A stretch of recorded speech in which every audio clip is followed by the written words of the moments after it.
Ladies and gentlemen, what a treat we have in store here on the Sports Report, the number one global sports show. And our guest here is somebody we've gotten to know over the past few weeks. And he is somebody who has distinguished himself as a superstar in the UK, as a wrestler for KO Wrestling, and now Odyssey Pro Wrestling. And in KO Wrestling, our guest was not only the heavyweight champion of the world, he was the showcase champion of the world, a title he never lost and a title he held for over a year. And he's doing a phenomenal job right now in helping the UK wrestling business continue to grow and thrive. We've wanted to have him on now for quite a while. And without further ado here on the Sports Report, the number one global sports show, the Cumbrian Outlaw, the former KO heavyweight champion of the world, Rick Markus. My friend, how are you? What an introduction that was. I'm brilliant, thank you. I'm even better after hearing that introduction. I've had quite a long day, to be honest. I was up early for work and everything this morning. That's just woke me up and got me revved right up. So, yeah, kudos, brilliant. Well, I got to tell you, Rick, I was fired up for a while to have you on. And obviously, after having on RP Davis and Declan, we just heard from a few minutes ago, I'm like, I got to try and top those introductions for Declan McCarthy and RP Davis. So obviously we did our best in trying. So hopefully you're happy and satisfied, because we are very happy to have you on the Sports Report, my friend, and talk about all the great things that you are doing. And congratulations on Odyssey Pro Wrestling. And I know a lot of people in the UK right now are hungry for wrestling. And talk about Odyssey Pro Wrestling and what we can look forward to here come 2021. Well, Odyssey Pro Wrestling, it kind of came about because wrestling in the seaside town of Morecambe's always been a huge thing for many years. It's been a massive town for it, and there's always been a local wrestling promotion there, and over time different people have come in and have ran out of there, and I started wrestling there about 4 years ago when there was a company called Alpha Omega Wrestling. So that was my first taste in Morecambe wrestling, and I'd seen videos from before and everything like that, and the crowd are just absolutely insane. Like, they're a different level. They're crazy, but in the most kindest, positive way. You know, they go crazy for the good guys. They boo the hell out of the bad guys. And, you know, it's just an incredible atmosphere. And it got to the point where actually Target Wrestling ran out of Morecambe for a year, but then they stopped running out of Morecambe. So there was that open market. And we knew we wanted to carry on there because it was one of them places where you'd go to wrestle and it was like a family atmosphere backstage. Everyone got on great. It was brilliant. The production was fantastic. The crowd really is the kind of crowd you want to wrestle in front of. You know, they respond to everything you do. So it was so a couple of other guys actually got together and decided they were going to start running out of Morecambe. And after a few months of them starting to plan and whatnot, they contacted me and asked if I'd be interested in coming along for the ride as well. So we sat down, we had a conversation about it. We laid our cards on the table of what we want out of it, and I was more than happy, to get involved. And it's one of them things, from a young lad, well, I say a young lad, but, years ago when on the old WWE games where you could do the create your own story and all that kind of, it was like, I used to sit there and, and I'd make all these stories and, it was, I was just totally engrossed in it all. So sitting there and getting to write stories and think which wrestlers are we going to have involved in each of these stories, based off the knowledge of the other guys in the UK that we've either worked with or we've seen working, or we know great guys and great girls. And it's so exciting to be able to get the creative. As much as I love wrestling and going on different shows and doing things for myself, getting to do that and the creative part of it, it's so much fun. The only slight issue is because there's actually 4 of us guys that are doing it, when you try to plan, sometimes you end up butting heads because you don't, you might not necessarily all agree, but it is great fun. And like I say, it's based from pure family entertainment,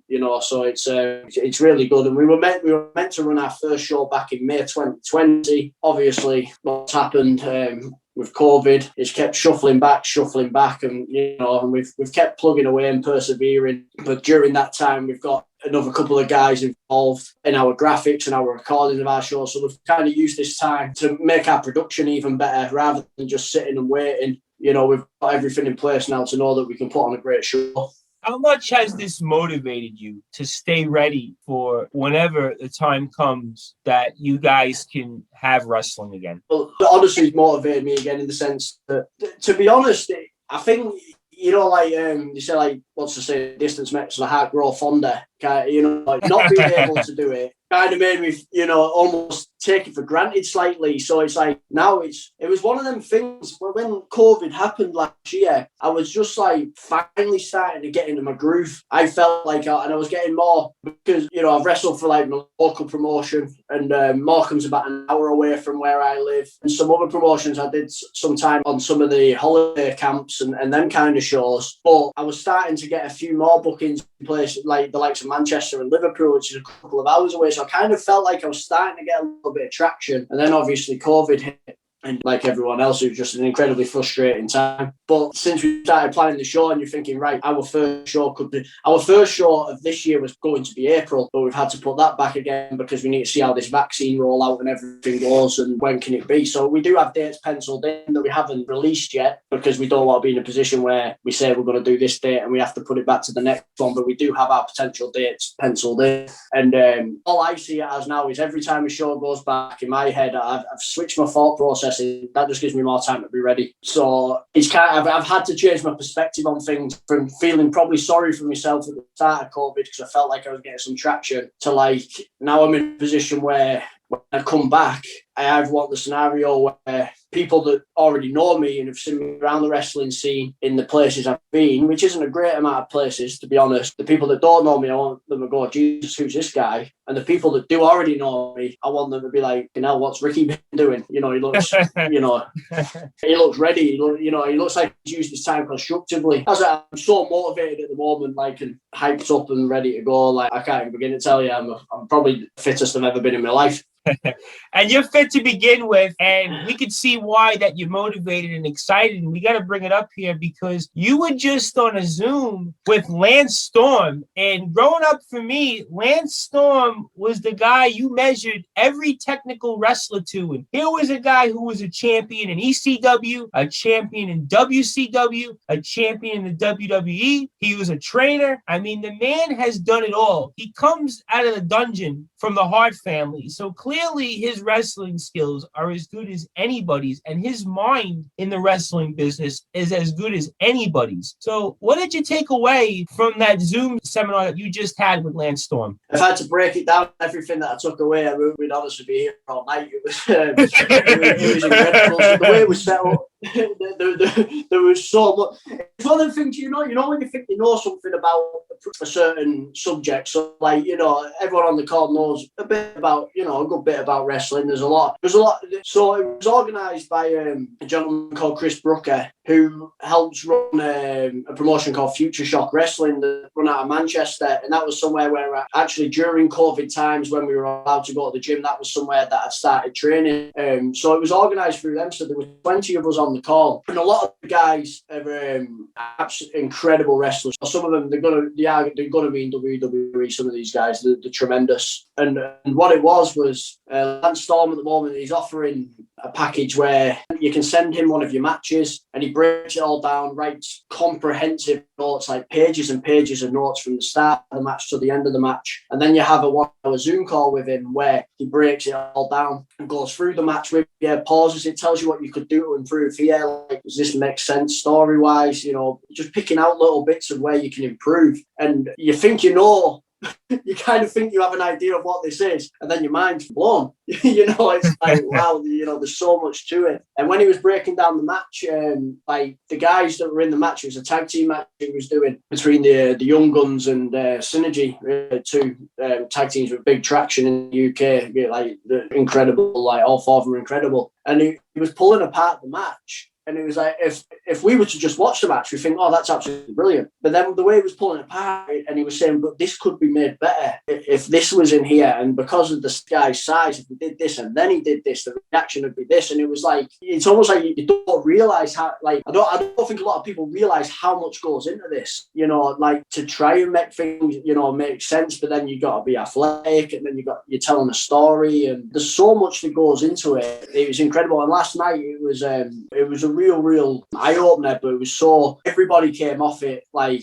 as soon as I went on Twitter afterwards, a lot of the guys who were on there were like, if that doesn't fire you up, I don't know what's going to. It was just incredible. I came, and I actually, where I work, I started a new job this morning. I had to be in at 6 a.m. this morning, and I was up, gone midnight, still wired, wanting to wrestle someone last night because I was just so psyched up and ready to go. But I didn't get much sleep last night and had to start a new job this morning, and but it was all good, Well, congratulations on the new job. And we got a good feeling that the wrestling scene in the UK is going to be bigger and better than ever when it returns later this year. And also, I was curious, Rick, for our worldwide audience here on Sportanarium, and we talked about RP Davis, and we'll talk about him later, but who else can we look forward to when it comes to watching Odyssey Pro Wrestling that our worldwide audience on Sportanarium would be curious about, or maybe even would like to know? So some guys I'll go through the guys that we've announced so far, not to spoil any surprises for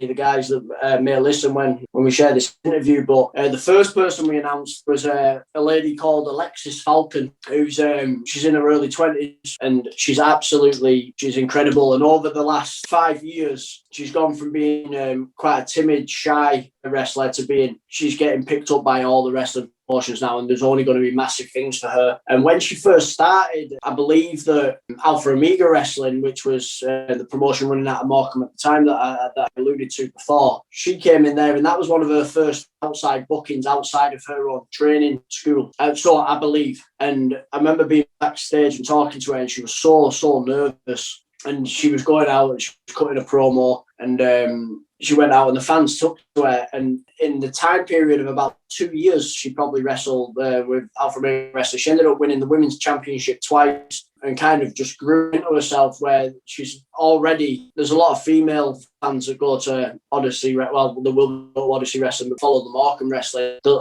want that female role model to look up to, and she's the perfect person for that, and they already do look up to her. And the reaction when she comes out, when we get going, is going to be incredible. I can't wait to see it. Yeah, the second person we announced was a guy called 2-Bit, as in 2-Bit Gangster. He's a young lad. He's only about 20 years old, and he's actually from the same town that I live. So when I first started training for wrestling, when I was 26, 27, so about 5 years ago, 5 or 6 years ago, this lad was at the training school, and he was only like 14 years old. So he's been training longer than I have. I've known him since he was a kid.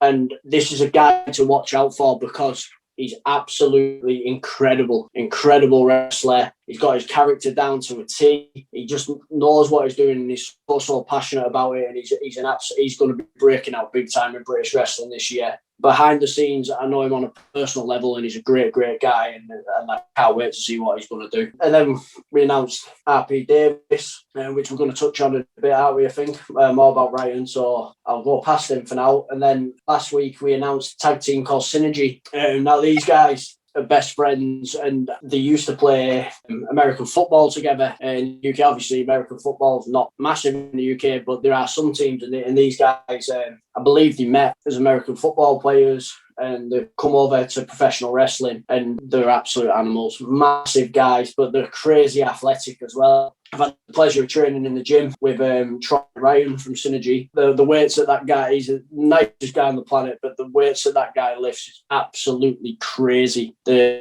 one of the strongest guys. I'd probably say he's the strongest guy I've ever trained with. So I think I did my personal best in a deadlift when I was with him, and it was like mine was like 185 kilos or whatever. I'm not sure what that is in pounds, and he was like almost double. It made me feel like a little child, and I'm not Ryback, but I'm not small. Do you know? So, it made me feel like a child. I don't think I'd want to be Ryback these days. Listen, I don't think I'd want to be Ryback these days, considering how much he's basically crapped on the business and crapped on different wrestlers, and the way how he's talked about winning belts. To be fair, he was probably a bad example. He was the first mega jacked person I could have popped into my head. I'll say, he's probably a bad example. But what I will tell you that the wrestler that you just described, in a lot of ways, he reminds me almost of a bigger version of the Dynamite Kid in how he looks. He's got that rugged, like tough persona about him, but he's energetic. He's quick. He's versatile. Again, reminds me almost of a modern day version of the Dynamite Kid in his size and look. So, I mean, that tells you how excited I think that we all are about Odyssey Pro Wrestling and all the great things that it's going to do. And one of those reasons why we're all excited about Odyssey Pro Wrestling is our guest here on the Sports Report, the number one global sports show, and that is the Cumbrian Outlaw Rick Markus.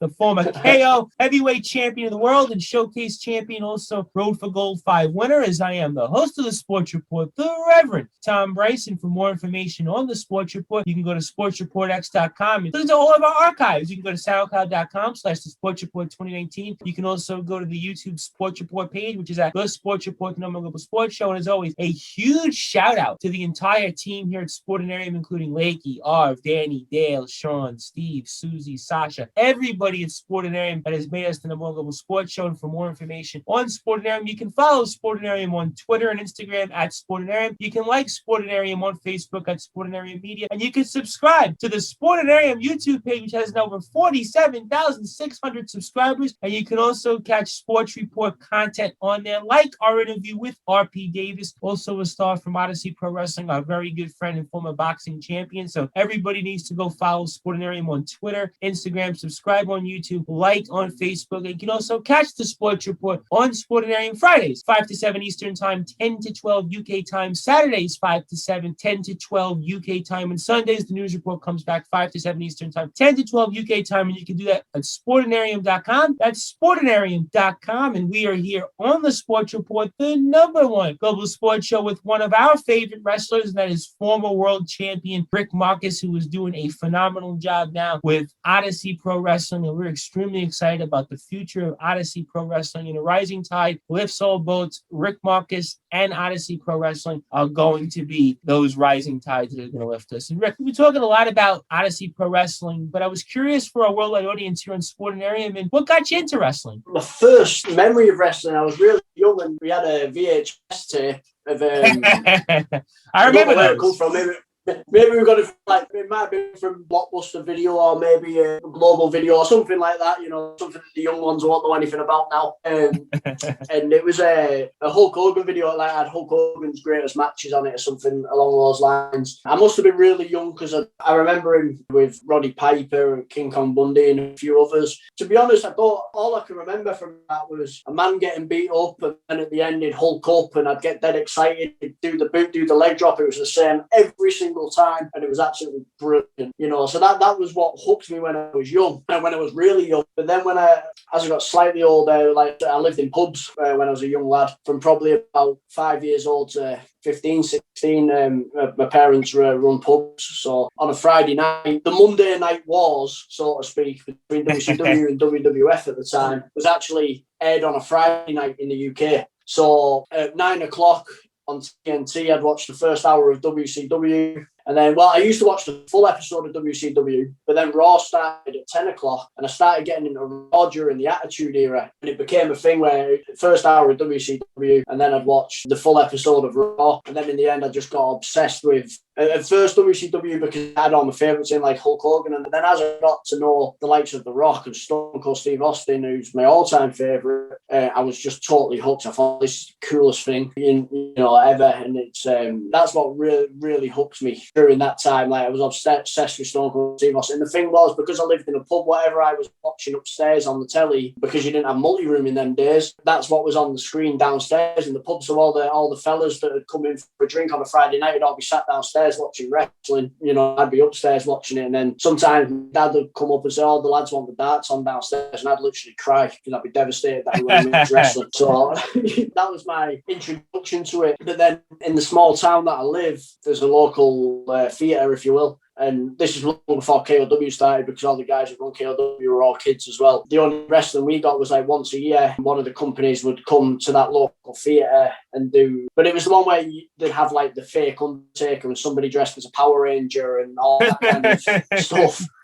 Which when you were a kid, it's like, wow, this is wrestling, this is incredible. But looking back, it was like, there was one guy that was doing Stone Cold Steve Austin. He was that skinny that my dad was calling him 9 Stone Steve Austin and all this kind of stuff. It was like, looking back, it was funny, like, but it was like quite a few of the guys that, wrestle on the British scene were then ones that were dressed up as Power Rangers back in the day, cutting the teeth and learning the business and, getting regular shows in, because then they're the shows that go all over the country. So Attitude Era in the early 2000s where I really, really got hooked. So I was probably about between the ages of 10 and 13 at that time, probably. I think that the Attitude Era, in a lot of ways, for guys like us and Declan and RP, who are all around the same age, that's what did it. The Monday Night Wars and WCW versus the then WWF. You watch Nitro, at least here in the States, for the first hour, and then you go to Raw for the next hour. And Nitro would usually end at 10 o'clock, so maybe you catch the Nitro main event. But yeah, there was a period, I'd say, for about a year and a half to 2 years where all I thought about growing up in Brooklyn was the Monday Night Raws and what's going to happen on Nitro, what's going to happen on Raw. And I was always more of a WCW guy, but I always watched both promotions. And then I would watch ECW because ECW started to gain in popularity and you could watch it on cable. And they used to air it here late at night in the New York area. We would catch it at about midnight, maybe 1 o'clock in the morning. And I would have to squint my eyes to kind of keep up with ECW. But I remember actually getting into ECW, and you mentioned VHSs, and I remember doing tape trading. I remember there was a kid in my music class, in my drama class.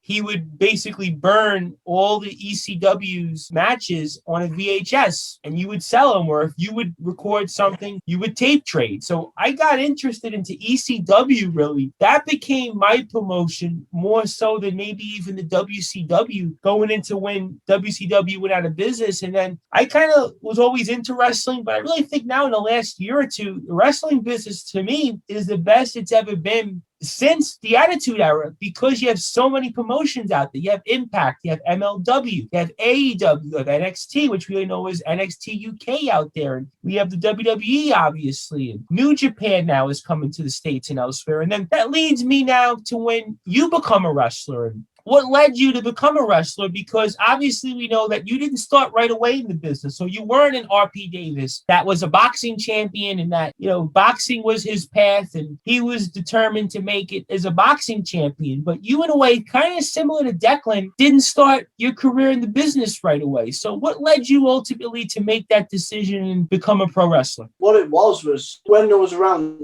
19, 20 years old, I actually did travel through to Morecambe a couple of times because there was a wrestling school there. And I trained a couple of times. And at the time, I was going out with the lads. I was partying. I was drinking plenty, misbehaving. And I thought, I love wrestling. Do you know what I mean? I lift weights. I drink beer. I can do a bit of wrestling, get involved. And that thought was very ignorantly thought, this would be easy. I did a few training sessions, took a few bumps of that, but then I got with someone, and I settled down in a relationship and like my ex-wife now, but so I calmed down in that time, started to relax a bit more, and then realised that in the town I lived, there was a local promotion called Knockout Wrestling. So I went and watched one of their shows, and then I found out that they actually trained, and I really enjoyed it. It was a good show. The crowd, it was in a working men's club, so where they all played the snooker and all that, and they got the big function rooms. There was about 200 people packed in there. Crowds were going crazy. It was great fun. The atmosphere was great. The lads were really, really good. There were some guys who brought it from out of town. I didn't know any of this at the time. I was just watching the show, just enjoyed it, and then found out that they trained locally as well. And the core group that brought them together were just a bunch of kids that went to school with each other that inherited the wrestling ring, and they've grown their promotion from there. And KLW have been around for 9 years now. So it's not a company that got massive internet traction. They're not always on the social media plugging that. Because we're such a small town, we're an hour away from everything. The KLW's main focus is getting that local crowd. So that's where they focus. They don't need to spend all the time on Twitter, Instagram and all that kind of stuff, because they've got that 200 a show following. They come to every show that, they know the stories, they know the characters. It was an incredible thing to be part of it. I really enjoyed it. So I started training with them. Obviously, my life was in a more sensible place at the time. I weren't out partying and all that kind of stuff. And I was really looking after myself. And I thought, I was really getting into it. And that's where I met, the likes of 2-Bit and Will Carter, which we'll mention later on. And there's another another guy called Lucas Neon as well. They were like 14-year-old lads over there. I started I come in as a 27-year-old. But I got onto the show fairly quick, because I was a big, bald, ugly guy. Do you know what I mean? So it was like, they were more experienced than me, the young lads, but they were just young lads who looked like boys at the time. Couldn't put them on the show, really. So I was training, I was doing a good job. We used to run like academy shows. They were like free entry, friends and family come and watch, and it gives like the trainees like myself at the time, the young lads, we'd wrestle against one of the established guys on the promotion just to give us a match and get us used to it. We'd do like a rumble at the end and that kind of thing. And we'd probably, to be fair, when I started at that, because it was quite new for me, we were getting 40, 50 odd people there. Some of my family were there and things like that. And that's how I got started, really. And the first main show for them, I was actually working security, as you do, setting up the ring, taking down the ring, doing the security bits and that. And one of the guys, I think one of the lads that was from Birmingham, so about a 4-hour drive away, couldn't do the show for whatever reason. So there was a spot there, and I took it. And then I think I've missed one KOW show since. It was 5 years ago now, maybe 5.5 years ago or something. So it's that's my home promotion, and I had some great time. And I had some good success there as well. I'm not naive enough to think, I'm the best wrestler out of there or anything like that. I know that they put me in them positions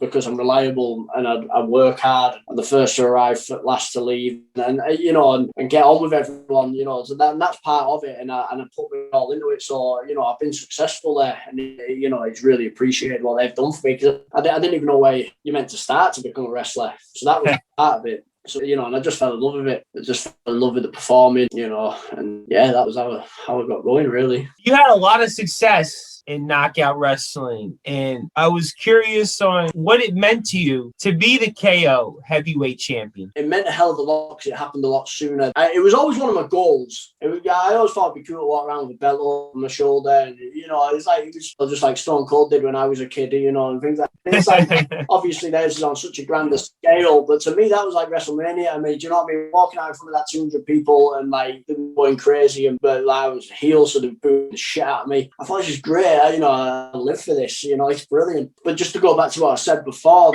we also did the academy shows, and they created the Showcase Championship, and we did a tournament between all the trainees, and I won that. And then because that show where they brought me on from security and fitting me into the show, they decided, oh well, as Ricky's on the shows now, we'll open the shows up with the Showcase Championship Challenge, however. So I went 4 or 5 matches where I was just defending my title at the start of the show against a different wrestler. That was really good for me. Really, it was a great confidence booster. So I still had all it's actually a trophy, the Showcase Championship. So I had hold of the trophy, and then there was a tournament announced for I think it was a tournament for the heavyweight championship. And yeah, what happened was they put a wrestler became the champion. He couldn't come to the next couple of shows because he had commitments for, I think he had opportunities at more renowned companies and that, which is fair enough. So they vacated the championship. They did a tournament, and then I ended up becoming the champion. So I was the dual champion. So I had both championships. And then at that point with the Showcase, rather than it being the trainee championship, it almost became like what the Intercontinental Championship is for the WWE. It kind of became the mid-card championship.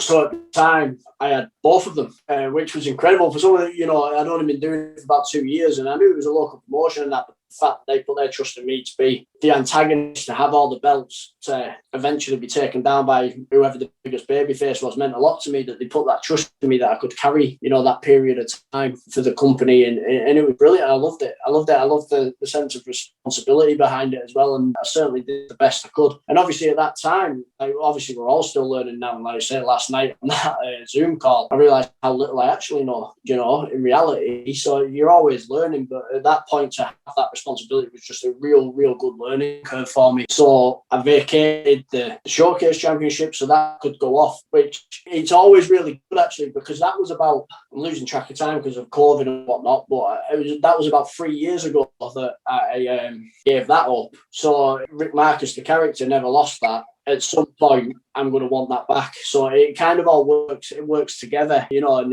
then I had a run with the championship, the anniversary show, which is their main show of the year. I did the main event against a guy whose name Nightmare, who's like the biggest face of that promotion, lost the championship, and the crowd went wild. And to be fair, I found, whether this sounds strange or not, I don't know, but like it's obviously different if you're a boxer or whatever, but when you're within the world of wrestling, I almost felt more gratified when I lost the championship based off the crowd's reaction. The crowd was so happy when this Rick Markus lost his championship.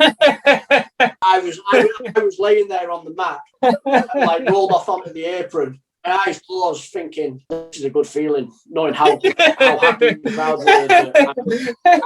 That was almost more gratifying than the belt, you know, like as the champion, you know. So it's like, yes, this is what we do it for. It's funny you said that, Rick, because we had Declan, and we asked Declan, we said, well, how did you feel about your last match last year? And he goes, well, honestly, I wasn't happy. I lost. You, on the other hand, it was almost like you won.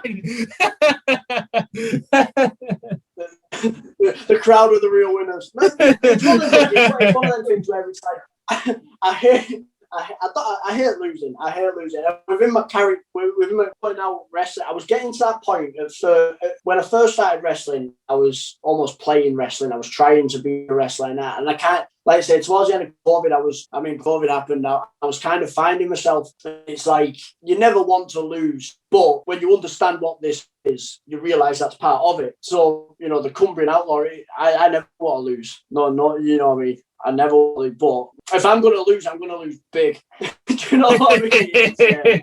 You know, it was a gratifying feeling knowing that this crowd that have come and watched our storyline that had gone on for 12 months or whatever, come full circle, were going crazy and were so happy when the title was taken away from me. It was obviously, I was disappointed because I still wanted to be champion. I was gutted, but at the same time, it was a real gratifying feeling knowing I'd done the job right. You know, that was the biggest takeaway from it. But you definitely did a great job because you were heavyweight champion for a very, very long time, almost 6 months, in fact. And the Showcase Championship you held over a year. So you clearly did something right there. And then what are your memories of your feuds with the likes of Sheriff Steele and Will Carter and Craig Collins? Because those were feuds that everybody in Knockout Wrestling has talked about since. And those feuds, you can definitely find those matches on YouTube because they were great matches. And what were your memories of those feuds with the likes of Sheriff Steele, who was the champion, and Will Carter and Craig Collins? And talk about those here for our worldwide audience on Sportanarium. So the matches I had with Will Carter were really good because obviously when we were doing the trainee shows, when he was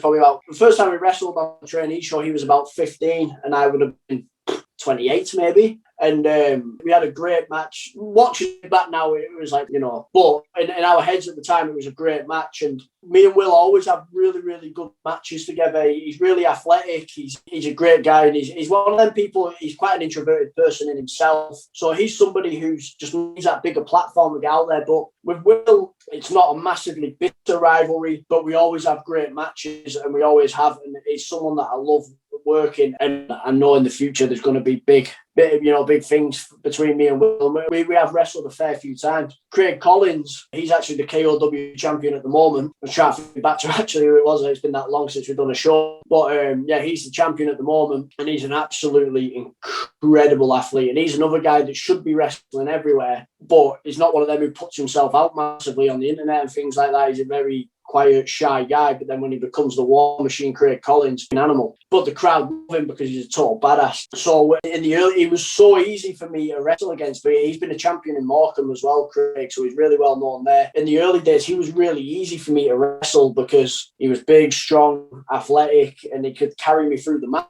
really well. So I think it was my second match on the main shows, I wrestled Craig. And it was great. It was really good. I enjoyed it. And me and Craig, we probably wrestled each other 12, 13 times on shows in some kind of ilk, whether that's one-on-one, tag team, whatever that may be. And he's somebody that I never get bored of wrestling. I know when I'm wrestling Craig, I'm going to have a good night, you know. And it's like, last time we were in Morecambe, actually, we did a couple of tag team matches together as well, which was cool. But my biggest rivalry in KOW, and it was a real cool one, actually, because it was with Sheriff Steele, who's the Cumbrian Outlaw Rick Markus. I'll tell you, he's an arsehole, but he's a good guy. He's someone who came through the system as well, and the training system and everything like that. He started when he was a little bit older. You know, in his real life, he works for the National Health Service. A massive shout out to him for what he's been doing for the last 18 months. He's a real hero. But the rivalry within the wrestling was when I first came on the scene, I attacked someone after a match, and he came out and made the save because that was his kind of gimmick. He was upholding the law, and he was always a Mick Foley kind of character. I always saw him. Do you know what I mean? He was like, it was almost semi-daft, tongue-in-cheek.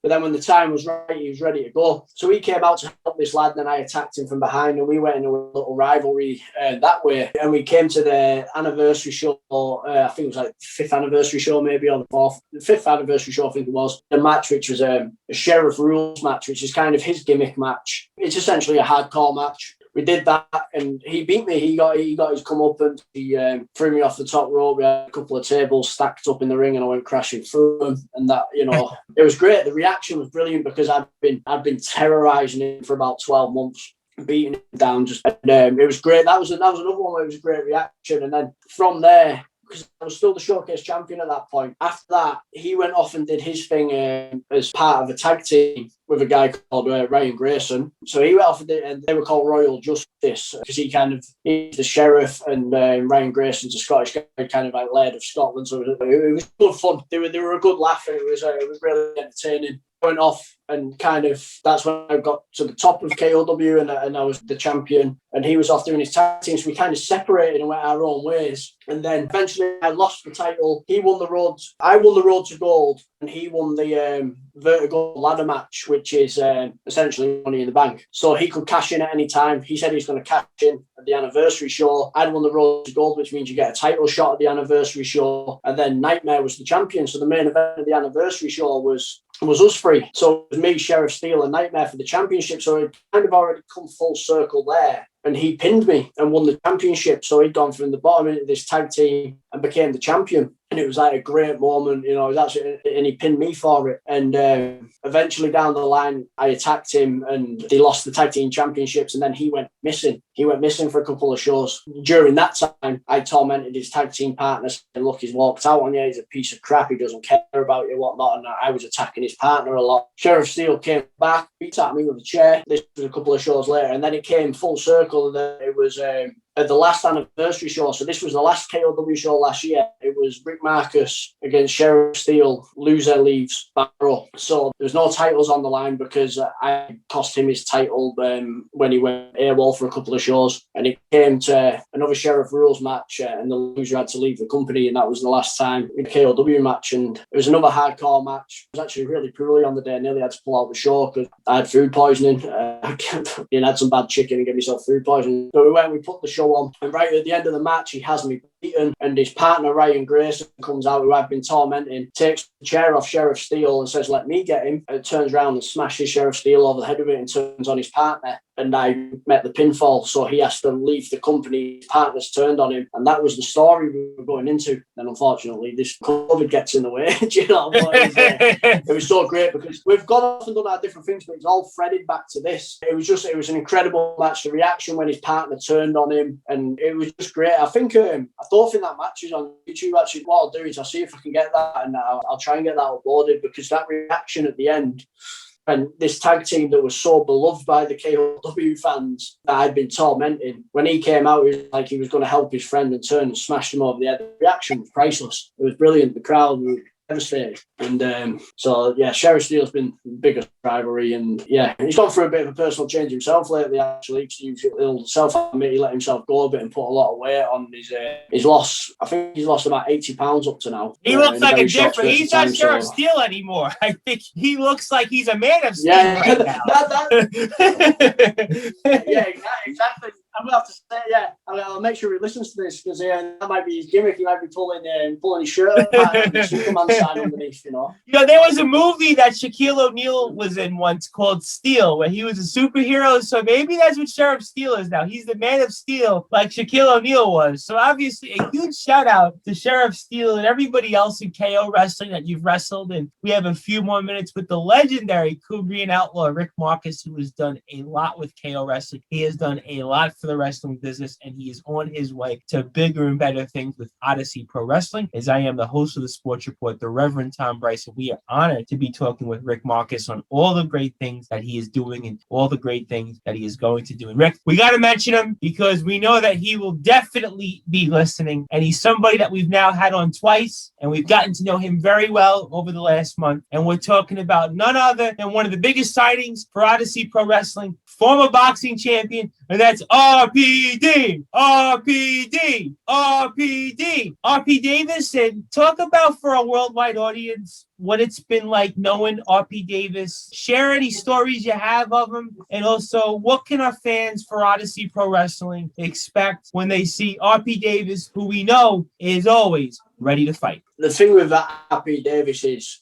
like, I've only known RP Davis for just over 12 months, to be honest. I met him at a wrestling company called In Out. They're no longer running. They stopped during the COVID times. And I was backstage with him, and we didn't really get to talk properly on the night. But you know, when somebody comes over here, shakes your hand, you can just tell they're a good person. You can tell they're just a top guy, very polite, very kind. And I spoke to the guys at Odyssey, and I said, I said this Ryan, the boxer, like he's a real top guy. So, and then obviously with the GPW stuff that he was doing, we watched some of his stuff, and the crowd reactions he was getting for somebody that was really new to the sport was incredible. And so we were talking about the guy, and then we during lockdown, like, I've gone for quite a body transformation, and like I'm sure Ryan and Deck have spoke about it here. So the 36-week physique with Nush, it's literally the best thing I've ever done for my physique and for my mindset or anything in my life. It's so good, and there's a big network of guys on there. So me and RPD become really good friends on there just for, you compliment each other on the update pictures, and that's all, you're looking well, mate. And then you get talking, and we're very, very similar guys in, like, you similar age, similar kind of crack. We we like to have a beer, but we're very serious and we work hard. And like, to me, anyone that can get to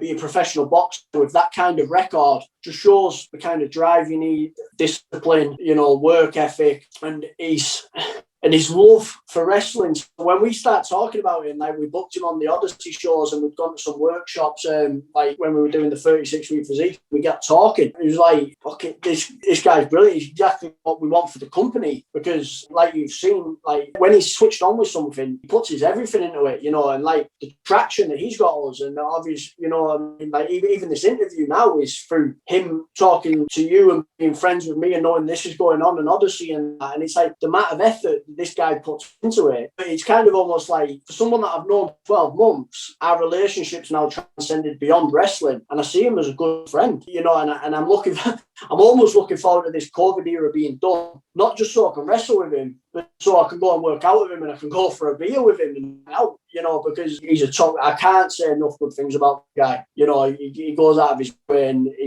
he's one of them that everybody likes. There's zero ego with him at all. He realizes that when he started wrestling, this is unboxing, and he's one of them. He listen, he takes it all in. Watching his stuff at GPW, the sky's the limit. I can't personally wait to work with a guy creatively. It's going to be exciting, and I think the fans in Morecambe are really, really going to take to him. And I can literally see him becoming one of the biggest baby faces, not just at Odyssey, but just British wrestling generally, because he's just that kind of guy. Absolutely. We can't wait to see what happens with Odyssey Pro Wrestling. And we know that RP Davis, Rick Markus, and the rest of Odyssey Pro Wrestling are going to play a huge part in that. That's why we always like to say RPD, RPD, RPD, because he didn't have those chants when he was boxing. So now in the wrestling business, I actually think he's getting louder chants because of RPD, because it sounds so familiar to RVD, even though RVD and RPD are two completely different wrestlers, but they both have a huge, massive fan base. A huge, massive fan base. And he sent me his entrance video over and his entrance music and that last week, so we can just get it in the database and everything. And like his music, like, and the video, it's like it comes on the screen, that RPD, and the bells start going and that, and you can already feel the crowd will chant and get along with it as well. And I'm excited. I'm really excited to see what he can do. Oh my! I mean, I get excited just saying RPD and seeing his entrance and hearing his music. So there's something special about him, but there's most importantly something special about the rest of the talent here. And we had him on a little while ago, and we got to mention him, and that's Declan McCarthy. I know Declan had a few things to say about you, a few very nice things to say about you, obviously, and wanted to know for our worldwide audience on Sportanarium your impressions of Declan McCarthy and what's he been like so far as a wrestler. Deck's somebody that I only mainly know through the 36-week physique, but I know he trained at Fighting Spirit Wrestling, who have unfortunately just had to close the doors. And the crop of people that they've got coming through there are absolutely incredible. And the thing with Deck, he's in great shape as well. He's a workhorse, and he's another guy that's just. I met him face to face, actually not at a wrestling show, but gym workshop. And he's somebody you can tell by his work ethic to listen, and the fact that he's a decent guy, he's going to go far. And he's definitely somebody we can see in Odyssey in the future, definitely. And you're going to see him in loads of other places and that as well. And it's I know as well Chris Brooker that I mentioned earlier on. That's involved with Future Shock Wrestling. He does like online promo classes, Zoom call, and you work out some character stuff. And I know Deck's been spending time doing that as well. So he's using this time similarly to myself and RPD and others. He's really using this time to better himself physically, mentally, character-wise. So when we can get going again, the sky's the limit for him, and he's a top guy to boot as well. And I'm looking forward to seeing more of him when we get going again. Definitely, absolutely, and a huge shout out to Declan. And we know that he's also on his way to bigger and better things. Another huge WCW fan, so I got to give him a huge shout out for that because we talked quite a bit about 1999 WCW matches. So if you like WCW, you'll definitely like Declan and what he has to say about WCW. But before we get your closing thoughts here and ask you also on one or two moments that stand out most in your career, I was wondering for a worldwide audience in Sportanarium, what are your goals coming up here for this year in 2021?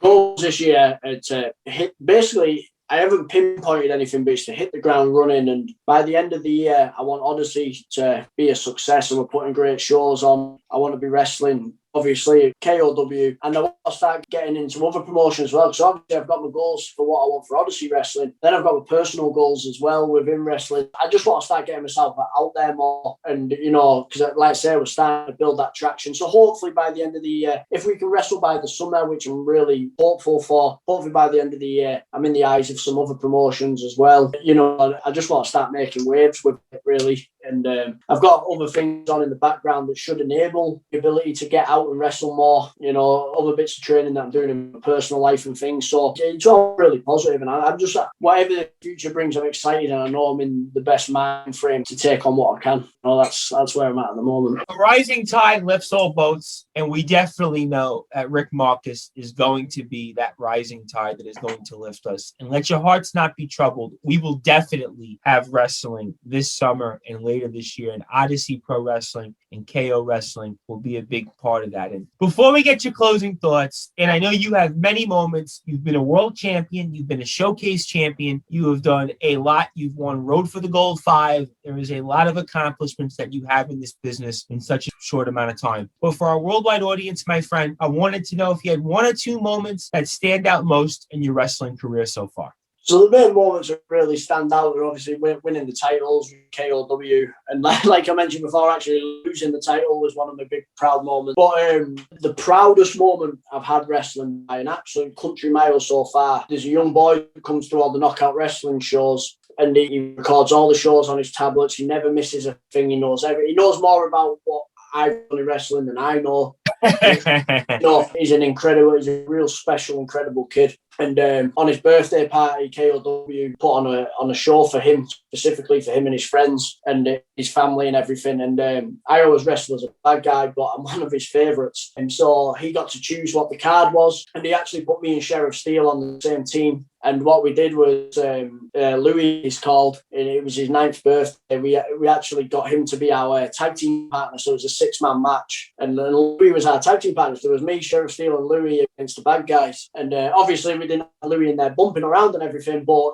we hit the finish on the bad guy. Louis got in, got the pin and the free count. All the crowd were going wild. We made this little kid's dreams come true. And it was literally in just a little community centre, 40-odd people there. This little boy's birthday. He just got the pinfall on the bad guy. The crowd are going mental, and it's like, there's a real good picture I've got on the phone hoist him in the air, and I've got him sat on my shoulder while he's celebrating. Like, you know, it was like a dream come true for him. And wrestling in front of crowds and things like that for me was that was the best achievement I've had in wrestling, just having that moment and how much it meant to that little boy. That was the best thing I've done. Wins and losses, good guy versus bad guy, doesn't mean anything in the grand scheme of things. What means more in the grand scheme of things is the difference that you can make in the lives of others. And Rick Markus has been doing that on behalf of KO Wrestling and now Odyssey Pro Wrestling. And that's why we will continue to say a rising tide lifts all boats. And Rick Markus, the Cumbrian Outlaw, will definitely be that rising tide that is going to lift us. And let your hearts not be troubled. We will all get through this day by day, one step at a time. We are on our path to normalcy. And Rick Markus is playing his part, and he is playing one of his biggest roles to date with Odyssey Pro Wrestling. And we look forward to what the future brings for him and everyone else involved with Odyssey Pro Wrestling, including our very good friend, RP Davis. And hopefully we'll see Declan McCarthy there as well. And for you, my friend, I want to give you the floor. I can't thank you enough for the opportunity to speak with us and share your story and share the great things that Odyssey Pro Wrestling is going to do. And I want you to have any closing thoughts. Please share with our listeners. I also want you to plug all of your social media. That's your Twitter, Instagram, also anything that we can keep up to date with Odyssey Pro Wrestling, whether that's Facebook, Twitter, Instagram. So anything you want to share, the floor is yours. Also, please plug any of your social media and most importantly, any of Odyssey's social media. And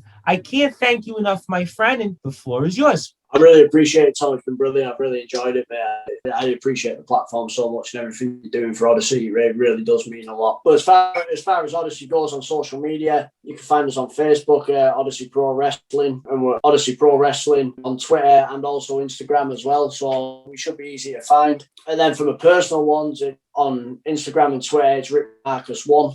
And on Facebook, it's Cumbrian Outlaw Rick Markus. And if you put that in on any of the Twitter, Instagrams, you'll be able to find me as well. So, yeah, you know, give us a follow, give Odyssey Wrestling a follow and a share. We're just hoping we can put on a great show when the time's right. And like I say, Tom, I really appreciate tonight, mate. It's been an absolute pleasure. Absolutely. And we'll definitely bring you on, my friend, much more in the future. And we'll definitely talk a lot more about all the great things that Odyssey Pro Wrestling is doing. And everybody can follow Odyssey Pro Wrestling on Facebook and Instagram at Odyssey Pro Wrestling and on Twitter at OPW_UK. That's on Twitter at OPW_UK. And we cannot wait to see what the future brings for you, my friend. Definitely bring home some more world championships. We know Target Pro Wrestling, there's a world title match in the future, I know, in the cards for you, my friend. And KO Wrestling, you're going to bring back that title. And who knows what else you're going to do in Odyssey Pro Wrestling. There's a lot more announcements coming with that. And we definitely look forward to sharing more of that. And I can't thank you enough, my friend. Congratulations on all of your success. And I'm looking forward to even bigger and better things for you in the future and in 2021.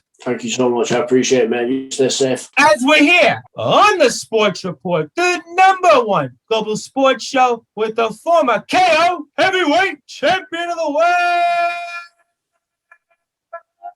the Cumbrian Outlaw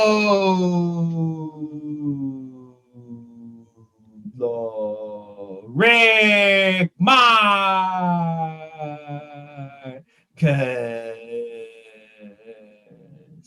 As I am the host of the Sports Report, the Reverend Tom Brice, and stay tuned for more hard-hitting analysis here on Sportanarium, the #1 global radio station, as we're going to talk about all the latest happenings in the world of professional baseball with our own Rob Maraska, as we're here on the Sports Report, the #1 global sports show, as we were just with former KO heavyweight champion, showcase champion of the world, Rick Markus, the Cumbrian Outlaw, as we're here on Sportanarium. We're at www.sportanarium.com, the #1 global radio station.